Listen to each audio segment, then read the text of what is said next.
चलू देख लसिया के विवाह जय जय सीताराम। चलू देख लसिया के विवाह उच्च भेला मिथिला के पगड़ियो। अयोध्या से चल श्री राम के बराती एलखिन गनौड़ा नगरियो। हेयो एलखिन गनौड़ा नगरियो। हेयो एलखिन मिथिला नगरियो। चलू देख लसिया के विवाह जय जय सीताराम। चलू देख लसिया के विवाह उच्च भेला मिथिला के पगड़ियो। अयोध्या से चल श्री राम के बराती एलखिन गनौड़ा नगरियो। हेयो एलखिन गनौड़ा नगरियो। हाँ एलखिन मिथिला नगरियो।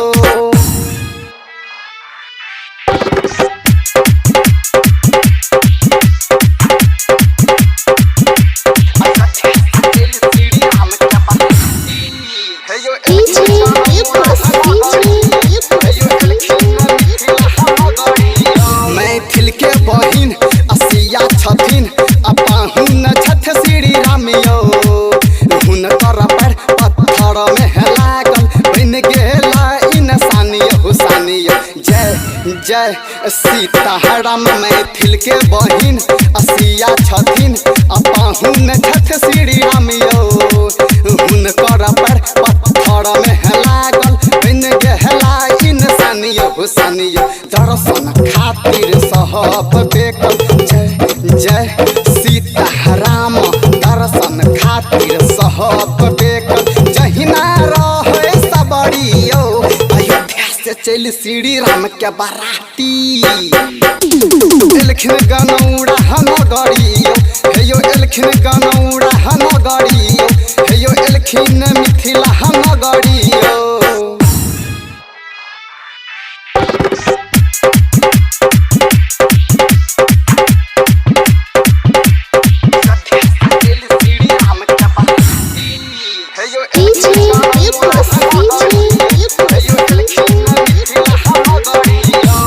ताई माई गाबै छन गीत राम जी के दैगारी।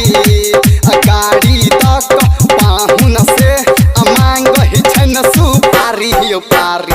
जय जय सीताराम।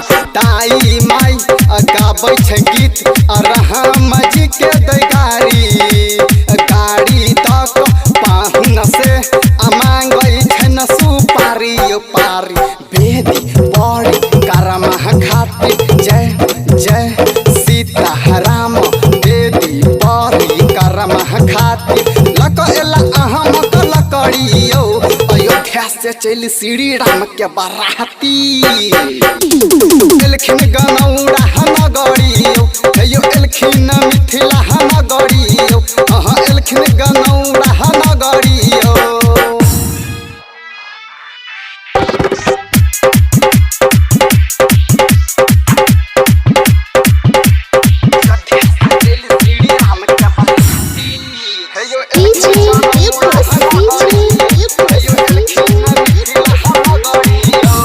खीर पूरी राम जी के खुआबे SN परदेसी।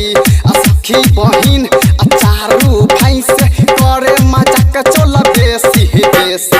जय जय सीताराम। खीर पूरी राम जी के खुआबे SN परदेसी।